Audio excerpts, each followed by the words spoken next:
کہ جوہری میں رحمت سما جائے، اس میں رحمت آ جائے، وہ تو لٹا رہا ہے، دے رہا ہے۔ اب آپ دیکھ رہے تھے رمضان کو، سوچے رمضان کے بارے میں، تو پہلا اشرا اشرا رحمت، لے لو رحمت ہے۔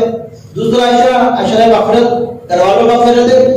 تیسرا اشرا آؤ جہنم سے آزادی کا پروانہ لے لو، لیکن کون رو کون رہا ہے؟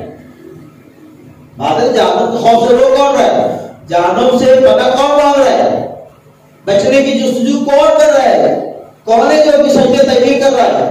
کون ہے جو اپنے رکوع تعبیر کر رہا ہے؟ کون ہے جو قرآن پاک سے باتیں کر کے اللہ کی بارگاہ میں اپنے آپ کو پیش کر رہا ہے؟ مولا میں قرآن پڑھو تیری رحمت برسے گی، اور برس رہی ہے۔ اس قرآن پاک پڑھنے کی برکت سے مجھے جہنم سے آزادی کا پروانہ عطا فرما۔ کون ہے جو استغفار کر کے توبہ کر کے، اللہ پاک فرما رہا ہے جو توبہ کرتا ہے وہ ایسا ہے جسے ماں نے اسے ابھی جانا۔